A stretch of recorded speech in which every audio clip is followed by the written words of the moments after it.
ওরে double timing Mofiz, আজকে তো তুই কট।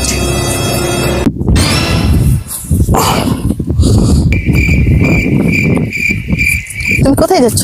আর বলো না, আজকে একটা কক্সবাজারের ট্রিপ আছে, চলে যাচ্ছি। এই তুমি তো ভাড়া মারো নাটোর আর চাঁপাইনবাবগঞ্জ, তুমি কক্সবাজারে কি করতে যাবা? কালকে রাত্রে উস্তাদ হঠাৎ করে বললো যে কক্সবাজারে একটা তোমার রিজার্ভ আছে, রিজার্ভ যেতে হবে। আচ্ছা, কিছু বলবা? না কিছু বলবো না। কতদিন লাগবে? এই 2-1 দিন চলে আসবো। ওই যাচ্ছে কক্সবাজার বললো, কিন্তু ওর তো ভাড়া মারে রাজশাহী, নাটোর, চাঁপাইনবাবগঞ্জ।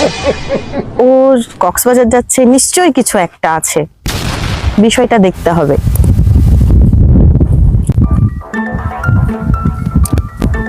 ওর রহস্যটা কি আজকে বের করতেই হবে, যেভাবেই হোক ধরতেই হবে। আজকে কি সুন্দর আবহাওয়া, তাই না? এই আবহাওয়ায় তুমি এতক্ষণ আমাকে ওয়েট করালে কেন? কোথায় হেল্পারিগিরি করছিল তুমি? সত্যি করে বলবো। আর বলো না, বাসা থেকে বের হইতে হবে না, আব্বু আম্মু আছে, তাদেরকে তো বুঝাইতে হবে না, বুঝানোর পরে এত বের হইতে হবে, উস্তাদকে বলতে হবে, উস্তাদের বিষয় আছে না, স্কুলে নিতে হবে তো, তাই? তাছাড়া কি করে আসবো? ও আচ্ছা, বুঝতে পেরেছি। তারপরও আমার কেন জানি মনে হচ্ছে তুমি এতক্ষণ আমাকে অপেক্ষা করালো, তুমি আসলে আমাকে ভালোই বাসো না। মানে এরকম কথা বলো না, দেখো আমার তো বুঝতে হবে না, আমার চাকরি আছে, আমার কাজ আছে, আমার কাজে বুঝাইতে হবে। বড় তো হেল্পারিগিরি। এদিকটা অনেক ঘুরলাম, বুঝছো? তো ওদিকে ঘুরে আসি আমরা। চলো। দেখো কি সুন্দর লাগছে, তাই না? চলো নদী নদী নদী। চলো যাই।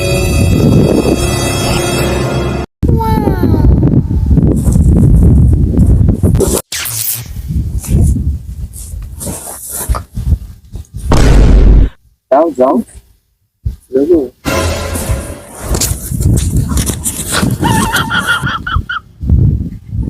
বলছি তুমি একটু এখানে থাকো, আমি 1 মিনিটে আসছি, ঠিক আছে? Excuse me,